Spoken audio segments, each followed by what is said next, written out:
Good morning and good afternoon.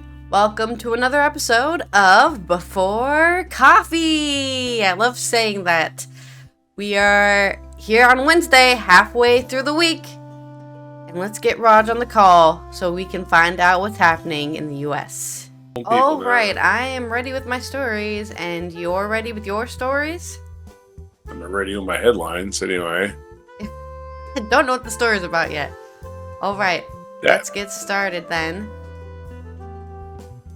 Today on Before Coffee, Russia floundering in mud of lies over Kakhovka Dam destruction, Ukraine tells the UN. Meatball Ron DeSantis is stealing people again. Reintroduction of endangered vulture in Spain paused over planned wind farm.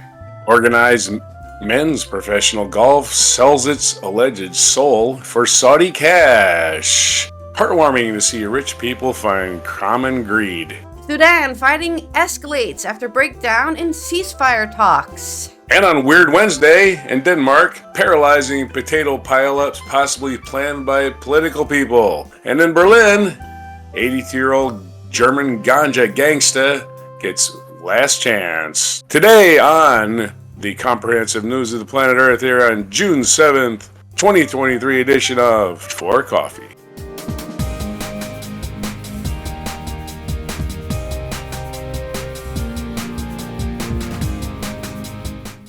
All right, let's get into my first news story here with Russia and the dam. We talked about it a little bit yesterday because we were talking about how it's not a threat to the nuclear power plant for a while, but it's still dangerous because if that reservoir empties, they won't have any water to cool down the plant. And now we've got Russia denying that they did anything wrong, I think. Russia's UN envoy was accused of floundering in a mud of lies after he claimed at an emergency session of the Security Council in Ukraine, destroyed Kakhovka Dam is a war crime, especially since it provides water to thousands and is now drowning thousands of people. Sergei Kislitsia, the Ukraine envoy to the UN, said it was typical of Russia to blame the victim for its own crime, pointing out Russia has been in control of the dam for more than a year, and it was physically impossible to blow it up by shelling. He said the dam was mined by the Russian occupiers and they blew it up. He accused Russia of floundering again in a mud of lies. Like, they also liked that he said that. It's a dam, there's water, flounders. Like, everyone is happy that he kept on saying that line. By resorting to the scorched earth tactics, I mean, it's awful that the dam was destroyed, but the pun is the only positive thing about this. It's just like, look at it. Or in this case, the flooded earth tactics. Instead of the scorched earth tactics, the flooded earth tactics. I didn't say this. The UN envoy from Ukraine said, this is a quote. Or in this case, the flooded earth tactics. It almost seems like an Onion article with the comedy that's running in here. The Russian occupiers have effectively recognized that the captured territory does not belong to them, and they are not able to hold these lands, said Kislitsia.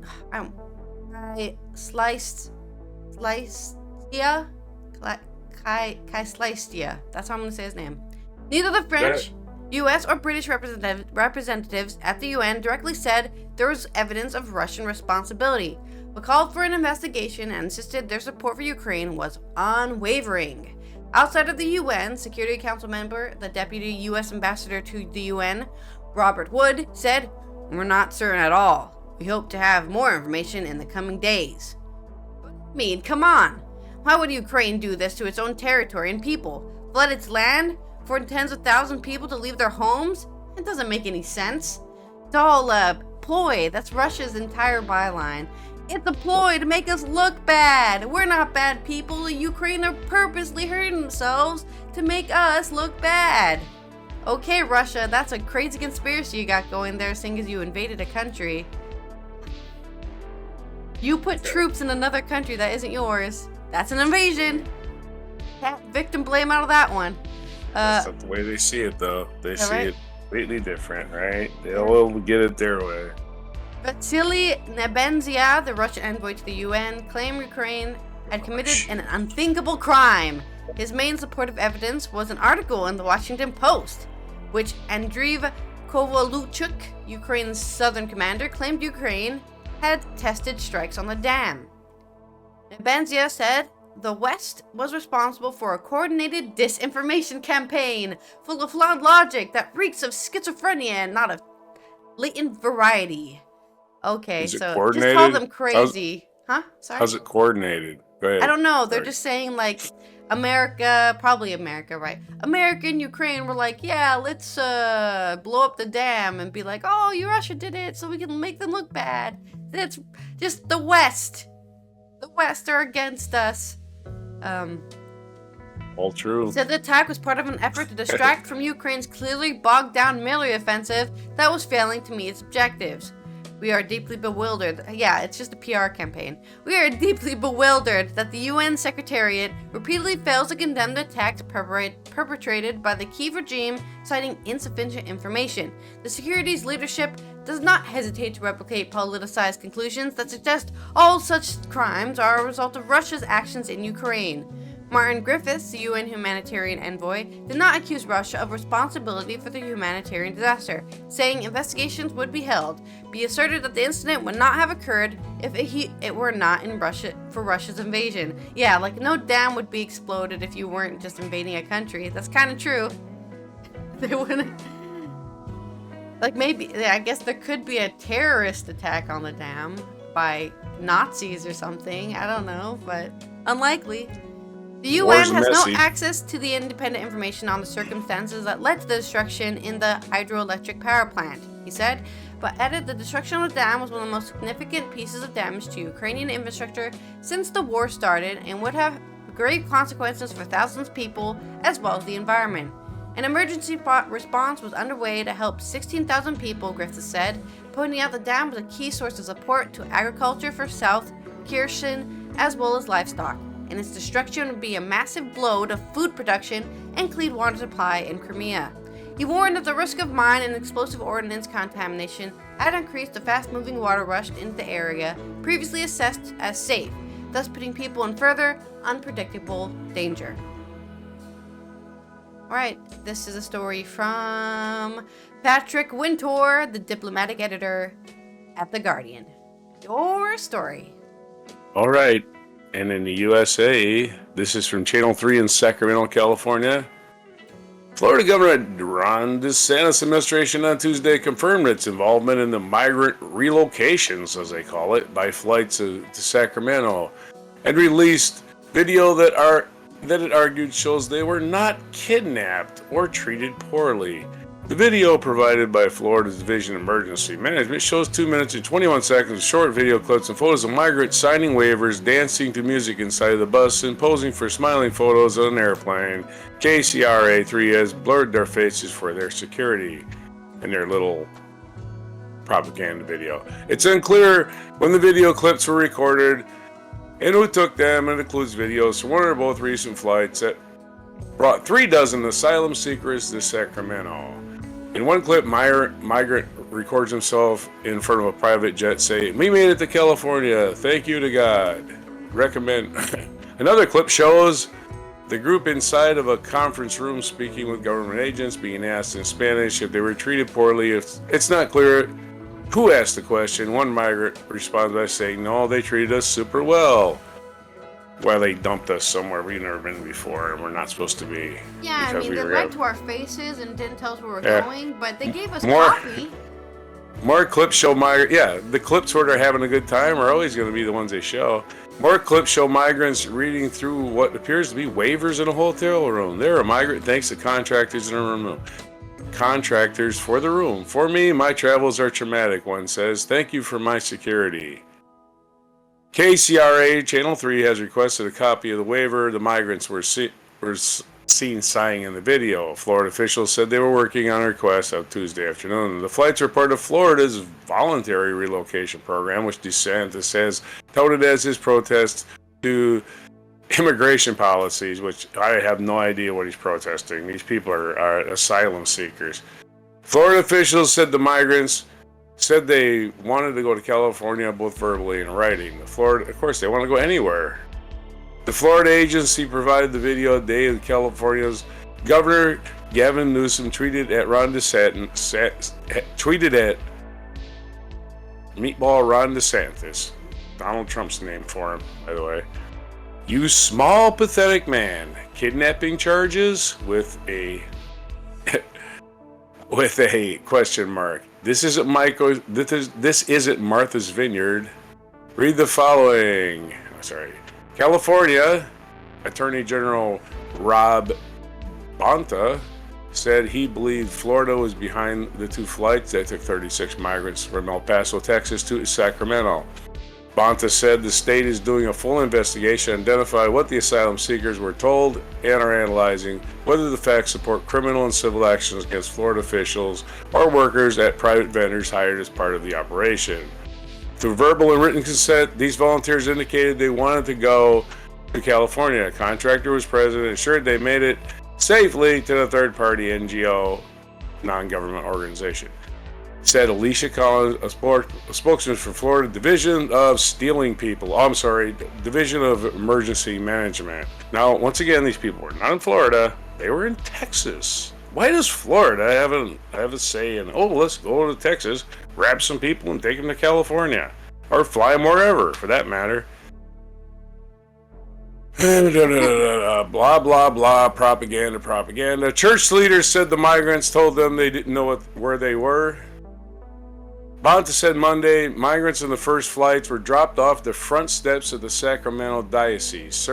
Church leaders said the migrants told them they didn't know where they were.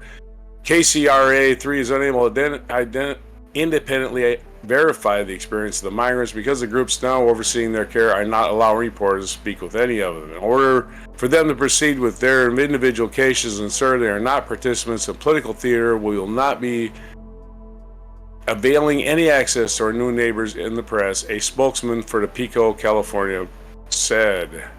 A spokesman for Newsom, Anthony York, called the release of the video exploitative propaganda being peddled by a politician has shown there are no depths he won't sink in his desperate effort to score a political point. Governor Newsom said it best. The Florida governor is small and pathetic, and the video is just another reminder of that. Once again, these are not like, oh no, we're criminals. These are people patiently waiting for their hearings and being told lies and be sent on airplanes to places. Well, yeah, we like to go to California. We think it's a great place. They've never been there. And they send them to Sacramento of all places. Your story. Yeah, right? There's plenty of freaking people there for them anyways. Oh, Meatball Ron. All right. In Spanish news, conservationists in Spain are calling for a profound debate on how best to balance the protection of wildlife with renewable energy demands after efforts to reintroduce the endangered bearded vultures to an eastern area of the country had to be paused because of the threat posed by a huge new wind farm. The bearded vulture, known in Spanish as the Quebranta Usus, or bone breaker, the bone breaker, because of the way it drops bones from a great height so they shatter and yield their marrow, was a common across the country until the 20th century, when it was poisoned and hunted to the brink of extinction. Okay, interesting. Today, thanks to what were they doing, picking up kids? I don't understand why you killed all the vultures. They're killing my corn plants. I don't know what they were doing. Today, thanks to 4-decade-long program of conservation and reintroduction, there are more than 200 pairs of vultures in Spain, France, and Andorra, the overwhelming majority of them in the Pyrenees. However, the push to increase bird numbers in the Maestrazgo area of southeast Aragon has been put on hold as the Foundation for the Conservation of Bearded Vultures seeks clarity over the precise dimensions of a proposed wind farm, comprising more than 100 turbines, some of which will be more than 150 meter tall, or 518 feet tall. The Foundation suspended the program in Maestrazgo after its experts analyzed from the radio-tagged bearded vultures and Eurasian griffon vultures in the area. According to the records, the 10 bearded vultures flew within 1 kilometer radius of the proposed turbines, on 35,000 occasions and would have flown directly into them on 745 occasions had they been built. I understand this argument that turbines kill birds, but the thing is, big birds like vultures and hawks, they can see a turbine. They can hear it going, whoo, whoo, whoo. They're not gonna go, oh, what's that? Let me fly into it. So I don't, is like there a real study out there that says a lot of vultures and hawks are getting killed by wind turbines, or is that just propaganda? I don't know. I'll look it up Sounds later. like propaganda. There was a cattle drug that was killing vultures, so it almost wiped them out in Pakistan and places like that back in the early 2010s. And that might be what the shortage is, but yeah, wind turbines. I think vultures are smart enough not to hit them. Yeah, like I said, they're huge.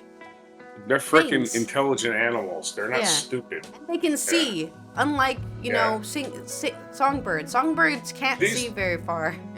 And they don't fly high enough to fly into wind turbines typically. Yeah. The 12 Griffin vultures flew within 1 kilometer of the future turbines on 26,500 occasions. Once that wind farm's up, they're just gonna go around. Animals are okay with moving. They're not robots. They're not designated one path. And official statistics suggest more than 8,000 animals have died in wind farms across Spanish regions over the past 5 years. Foundation notes the figure only includes the carcasses of animals found under the turbines. Yeah, maybe they're just a nice shade for things to get killed, to get eaten. I'm like, oh, look, shade here in Spain. I don't have the answer. Yeah.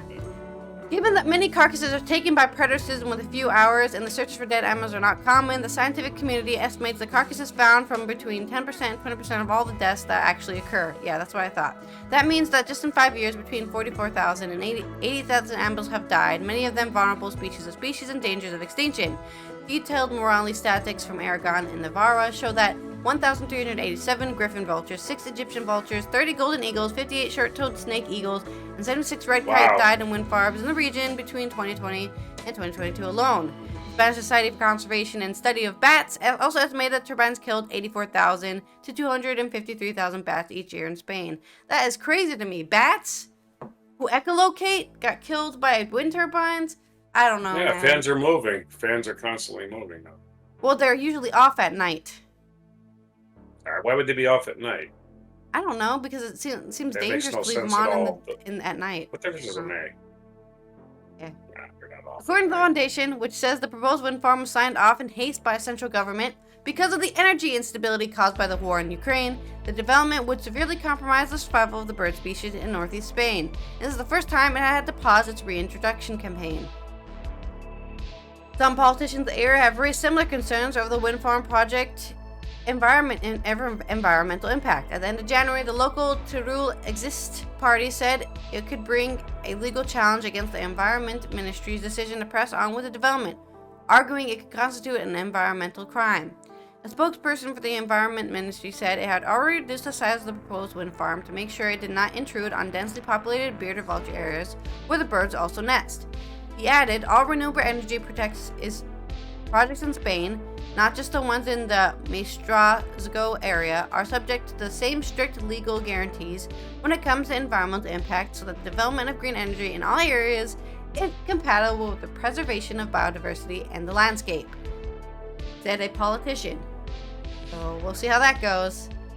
Probably still will get built because, you know, fuck them birds or something. This was I don't believe that, but I believe the politicians believe that. Birds? Who cares about birds? It's a delicate balance. Sam Jones. This is an article by Sam Jones in Madrid on The Guardian. Your story. Oh, okay. Okay, so I screwed that up. Let me get back to my story. Okay, in sporting news, remember the Live Golf Tour, which was started by the Saudi family, and like last year, the PGA was outraged that all these horrible murdering Saudis are stealing our best golfers. Well, PGA Tour commissioner who made those statements last year was called a hypocrite in a heated meeting with players at Oakdale Golf and Country Club in Toronto. This is according to ESPN. On Tuesday, hours after the tour announced it was forming a partnership with Saudi Arabia's Public Investment Fund and DP World Tour. That's right, these merciless killers are now our best buddies in this new golf league we're going to start. Australian golfer Jeff Ogilvy told reporters that the player called Monahan a hypocrite. That a player called Monahan a hypocrite during the meeting, which lasted more than an hour, at the site of this week's RBC Canadian Open. It was mentioned, yeah, and he took it, Ogilvy said. He said, yeah, he took it for sure. PGA winner Johnson Wagner told Golf Channel there was plenty of anger in the room. It was contentious, he said. There were many moments where certain players were calling for new leadership of the PGA. Tour even got a couple of standing ovations. In a news conference with reporters later, Monahan said he realizes what he might be criticized for agreeing to form a new entity with the Saudi Arabia's sovereign wealth fund after he had questioned the source of the live golf in the past. I recognize everything I've said in the past and my prior positions. I recognize that people are going to call me a hypocrite, Monahan said. Anytime I said anything, I said it with the information that I had at the moment. And I said it based on someone that's trying to compete with the PGA Tour and our players. Boy, does he sound like an idiot. I accept these criticisms, but circumstances do change. And I think in looking at the big picture and looking at it this way, it's what we got to do at this point. So his moral outrage disappeared over 1 year. At last year's RBC Canadian Open, Monahan was asked about the Saudi Arabian monarchy's connection to the September 11th, 2001 attacks during the interview with CBS Sports. I think you'd have to be living under a rock not to know that there are significant implications, Monahan said at the time. I would ask any player who has left or any player who would consider leaving, have you ever had to apologize for being a member of the PGA Tour? Well, Monahan on Tuesday said the PGA Tour had been in talks with Public Investment Fund officials over about 7 weeks. He said the PGA Tour Public Board members Ed Hurley and Jimmy Doon had the initial meeting with Yasser Al-Romyayan, the governor of the Sovereign Wealth Fund. There were 4 in-person meetings as well as a number of video calls and phone conversation. During Tuesday's meetings with Monahan, several players complained about being kept in the dark during the negotiations. Many players found out via social media on Tuesday before ever seeing a memo that was sent by Monahan. PGA Tour stars such as Tiger Woods, Rory McIlroy, Jon Rahm, and others weren't told about the pending deal in advance. Neither were members of the Player Advisory Council. A source told ESPN that Monahan didn't reveal many details of the plan with PIF and DP World Tour and stood in front of the room and took everything the players gave him. When you get in these conversations, and given the complexity of what we were dealing with, it's not uncommon that the circle of information is very tight. In our case, we kept that information very tight. The fact of the matter is a shock to a lot of people because we're not in a position to share or explain as we normally would. And that was really a result of the commitment we made to maintaining confidentiality through the end. Monahan said he understood players being frustrated about being blindsided by the news. Obviously, it's been very dynamic and complex for a couple of years, and for players, I'm not surprised. This is an awful lot to ask of them to digest. This is a significant change for us in a direction we are going down. Others reacted more positively to the news, including Jack Nicklaus, who is probably very senile at this point, who called the agreement good for the game of golf. I am certainly interested in seeing the details, Nicholas said. Jay indicated this will happen in 2024, so very soon the proof will be in the pudding. Ooh, there's an old tired maxim. Whatever the best for the game enjoys my full support. The agreement ends all litigation between the parties and combines PIF's golf-related commercial business and rights, including Live Golf, and the commercial businesses and rights of PGA Tour and GPA World Tour, into a new collectively owned for-profit entity to ensure that all stakeholders benefit from the model that delivers maximum excitement and competition to the game's best players. The PGA Tour will remain a 501c6 tax-exempt organization according to the release and will retain oversight of the sanctioning of events, administration, and collection of rules. And I'm going to start watching women's golf. Your story. Well, one of the best golfers is a woman, right? I thought so. There's really nothing in golf that makes you better at it as a man. I thought you even competed other than with you men, can hit though. it farther. I'm just Only saying. men can hit it farther. That's about it. Men can hit it farther, but women hit. There's plenty of women hit 300 yards, which is basically where all the men hit it. Yeah. I mean, they're. I'm just saying, it's the same sport. Yeah. The tees are a little bit closer because, yeah, that's it. So All right. I mean, they're just greedy. What can I say? It's just the most predictable thing in the world. Oh, God, they're making a lot of money over there. All right. In more Africa news, I sense we were kind of talking about Saudi Arabia, which is the Middle East, but in Africa news, Sudan fighting escalates. This is an article from Reuters, so I don't know who it's actually by. I don't know who wrote it, but it's from Reuters Reuters. is pronounced. Reuters. Reuters, sorry. I Reuters, should have known that because I'm Dutch and it uses the same phonetics. There you go. Go ahead. Fighting has identified in several areas of Khartoum after a ceasefire deal expired. Residents of Sudan's capital reported, as activists said a new outburst of violence in North Darfur state had left at least 40 people dead. The ceasefire between Sudan's army and the Parliamentary Rapid Support Forces, RSF, began on the 22nd of May and expired on Saturday evening. Brokered by Saudi Arabia and the United States. So Saudi Arabia is in this article. Okay, I thought so. And and the United States, the temporary truce calmed the fighting slightly and allowed limited humanitarian access. But like previous ceasefires, was repeatedly violated. Talks to extend it broke down on Friday. Sudan's deadly power struggle, which erupted on the 15th of April, has triggered a major humanitarian crisis in which more than 1.2 million people have displaced within the country, with another 400,000 forced to flee into neighboring countries. Live footage on Sunday showed black smoke billowing in the southern Khartoum. We are living in a terror of violent bombardment, the sound of anti-aircraft guns and power cuts. Resident Sarah Hassan said by phone, "We are in a real hell." Among the other areas where fighting was reported were central and southern Khartoum and Bahir, across the Blue Nile to the north. Witnesses say a military plane had crashed in Omdurman, one of the three cities around the confluence of the Nile that make up the greater capital region. There was no comment from the army, which has been using warplanes to target RSF fighters spreading out across the capital. Beyond Khartoum, deadly fighting has also broken out in Darfur, in the far west of Sudan, already grappling with long-running unrest and huge humanitarian challenges. Witnesses reported the heavy fighting on Friday and Saturday had brought chaos to Khartoum, as well as many towns and commercial hubs in North Darfur. At least 40 people were killed and dozens more wounded, including residents of a Kasab camp, which housed people displaced by earlier unrest, said the Darfur Bar Association, which monitors rights to the region. The army denied claims that the RSF, which developed out of Darfur militias and has its own power base in the region, had taken over Khartoum.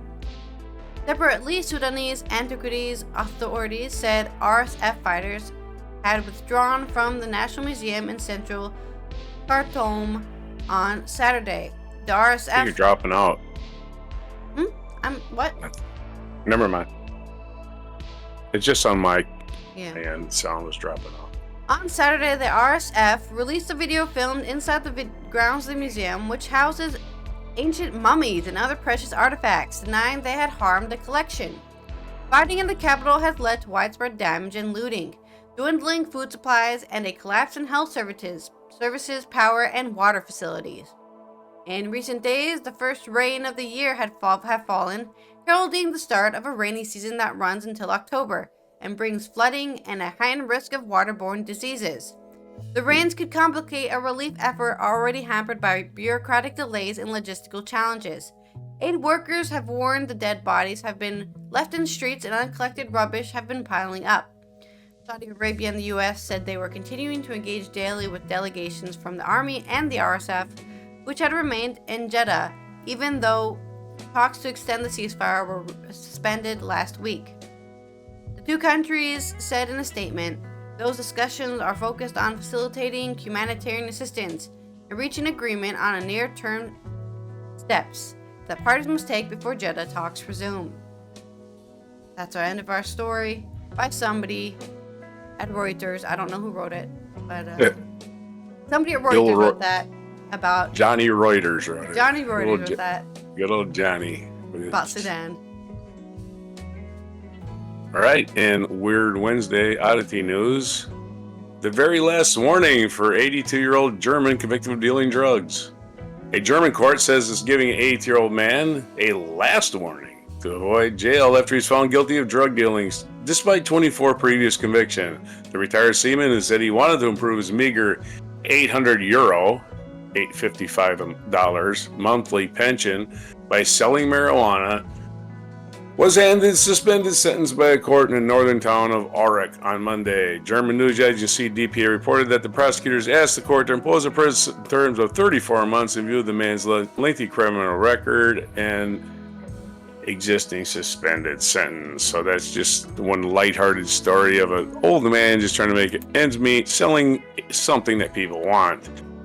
In Denmark, potatoes on Key Bridge cause havoc. A 57-year-old truck driver was detained Thursday, which was last week, after loads of potatoes were found spilled on a Key Bridge linking two Danish islands. Police have said the driver was held on suspicion of causing reckless endangerment to life. The first spill was reported on the westbound side of the Storebælt Bridge at 6:35 a.m. Police spokesman Kenneth Tranquist said the bridge connects the island where the capital, Copenhagen, is located and the rest of Denmark. A similar incident happened on the eastbound side a short time later, Tranquist added. It looks weird, he said. We are working with two hypotheses. Either it's an accident or something has been done deliberately. Police said the roads had become slippery and urged drivers to drive slowly. According to the Danish Road Directorate, lines of vehicles reported on either side of roughly 18-kilometer bridge and tunnel link between the islands of Funen, where Odense, Denmark's third largest city, is located, and Zealand, where Copenhagen sits.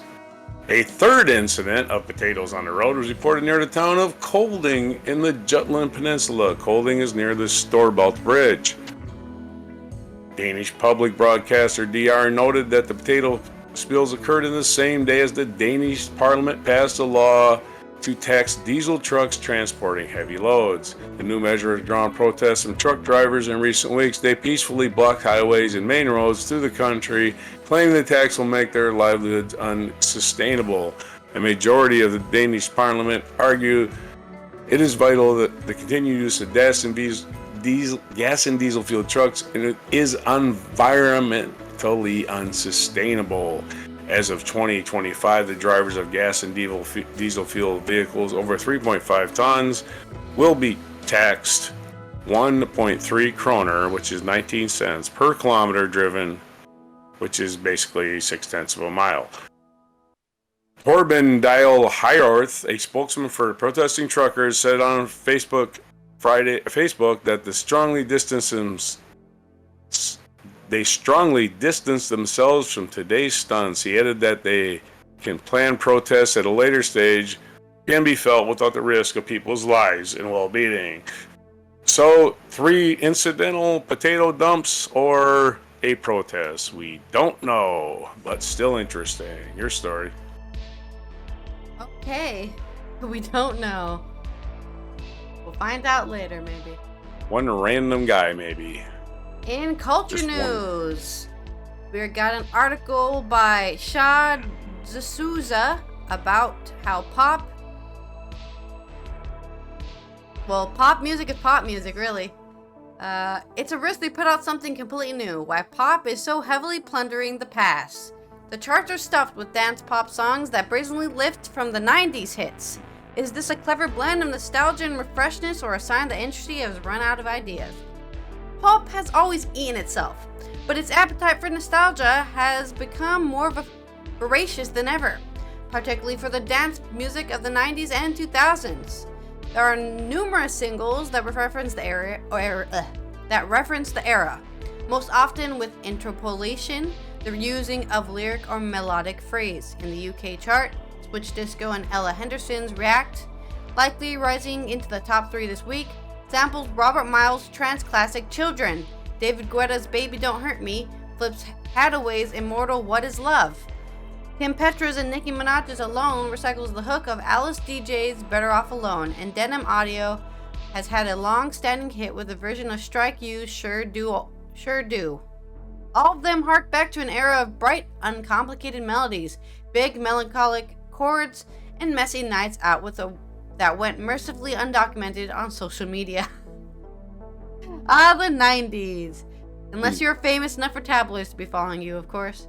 Jack Melhuish, who, until Warner's recent layoff, served as a general manager of Parlophone Records UK, says the tipping point for the craze came last year, when David Guetta and Beba Rexha released I'm Good, Blue, with interpolated Eiffel 65's Blue Dabba-Dabba-Die, and later hit number 1 on the UK charts. It wasn't the first, but in terms of scale, you'd be hard-pressed to find a 90s pop dance sample that was as flagrant and as blatant as that. After the record came out, there was a slight change from the producer and artist community, like, oh, now we can really go for this. These tracks differ from the way rap music has long used samples. The majority feature a faithful recreation of a vocal hook or the original song's production. Both options create an uncanny sense of time warp, a kind of musical deja vu. Big budget mainstream pop stars have been using the technique for a few years now. Ava Max is the undisputed queen, interpolating everything from Barbie Girl to Can't Fight the Moonlight. An interest in turn of the millennium dance music among pop producers has been percolating for a while. In 2019, Joel Corey's cover of Monster Boy's 2000 hit Sorry I Don't Know dominated the summer thanks to a placement on Love Island. A year later, Flume, Nia, and GFOTY all riffed on Blue Dabba-Dee mere months apart from each other. But the past year has seen a huge glut of new songs that interpolate 90s and double aughts dance classics by everyone from mainstream pop names including Rita Ora, James Arthur, to cheesy club favorites such as Nathan Dow.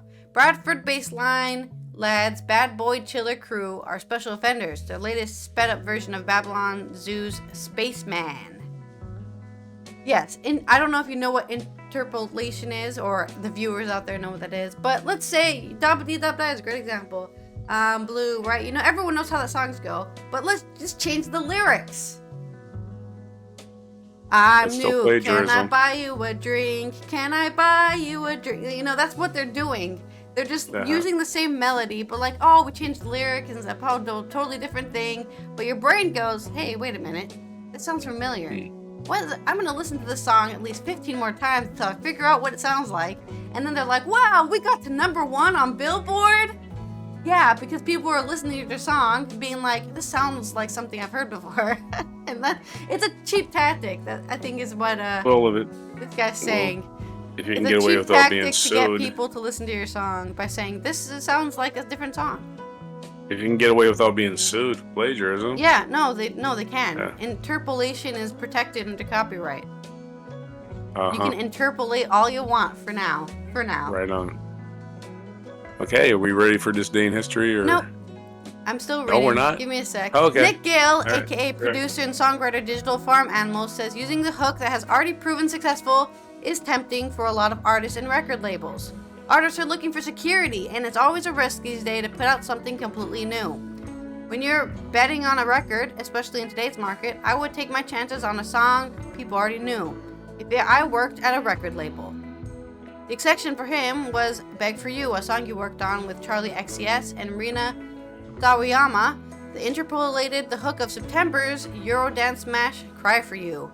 Charlie and Rina, they're both artists I really respect, and everything kind of gelled together. But in general, I'm less excited about remarking on old songs almost the same as it was with a harder kick drum and a donk bass line, which is often what I think labels are wanting me to do. Lamby Knight thinks that we're going to see a lot of more creative uses of samples and a lot more collaborations and reworks, in the style of Rita Ora's Praising You, which also features Fatboy Slim in addition to sampling him.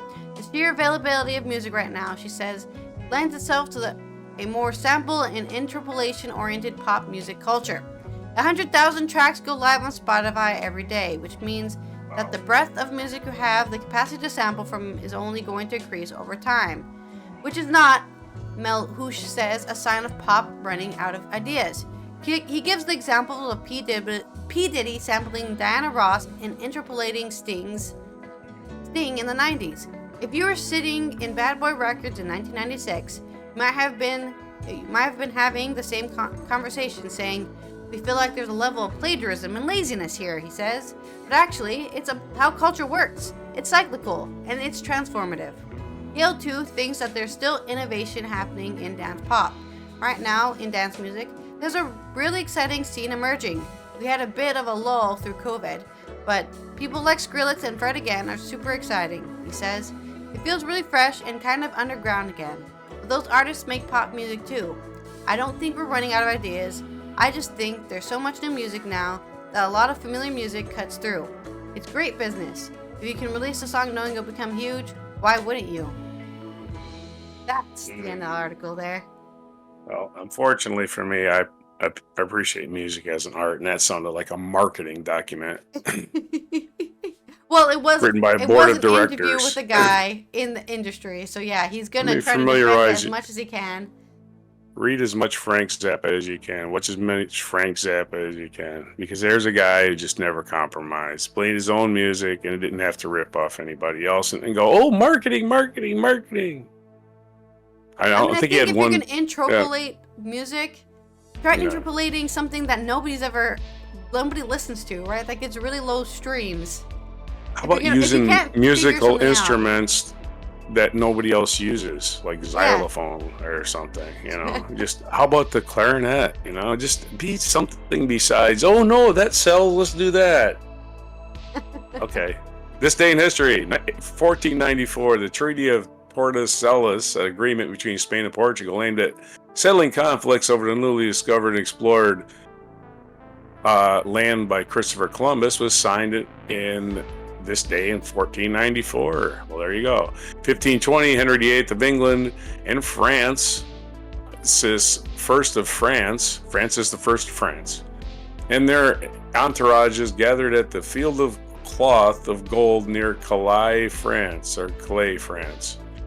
Calais, right? 1576, English navigator Martin Frobisher, seeking a northwest passage to the Pacific Ocean, departed England and weeks later reached Labrador and Baffin Island and discovered that bay that now bears his name, which is, I guess, Frobisher Bay? Yeah. Okay. In 1832, authored by Prime Minister Charles Grey, the second Earl Grey, the Reform Act of 1832 came into effect. In 1917, poet Gwendolyn Brooks, whose urban depicted everyday life of urban African Americans and was the first African American poet to win the Pulitzer Prize, was born. 1917. 1965, the landmark case of Griswold versus the state of Connecticut ruled in favor of the constitutional right of married persons to use birth control, which they're probably going to try to take away now. In 1970, English novelist and social literary Ian Forster, whose acclaimed novels included Howard's End and A Passage to India, died at the age of 91. 1982, in Graceland, Elvis Presley's home in Memphis, Tennessee, where he died in 1977, was open for public tours and became one of the top tourist attractions in the United States. I have been to Graceland. Pretty interesting. 2006, Jordanian-born Iraq militant Abu Masa al-Zakari, the self-styled leader of Iraq Islamic militant group Al-Qaeda, was killed by a U.S. military airstrike. Birthdays today. Birthdays. We got birthdays. We've got Allen Iverson, American basketball player, 1975. Prince was born on this day in 1958. 1952, Liam Neeson was born in Ireland.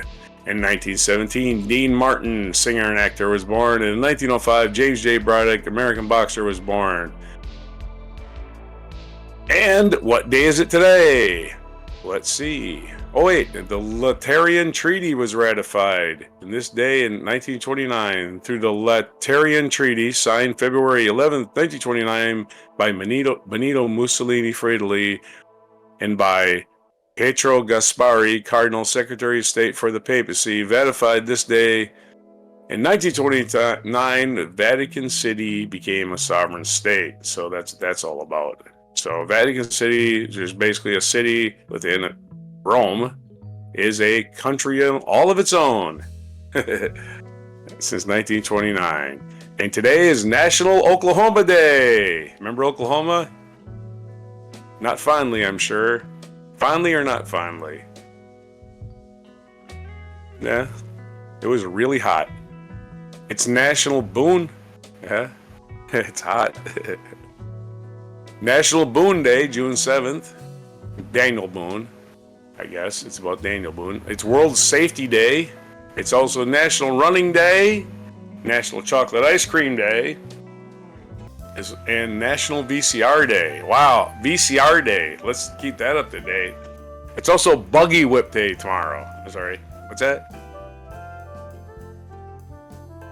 Don't forget to rewind them tapes before you take them to Blockbuster. World Caring Day on June 7th, and that is all the days that they're fit to print. To get that chocolate ice. Caring Day. Well, Karen cares a little too much about everything. Nothing to see here. This has been Allison here discussing how Russia did nothing wrong and everything they have ever done has been Ukraine's fault. And we will see you tomorrow on Thursday for more of that news. And Roger, dodging wildfires and trying to keep track of the weirdness in the world. Another day, June 7th, 2023 on Before Coffee.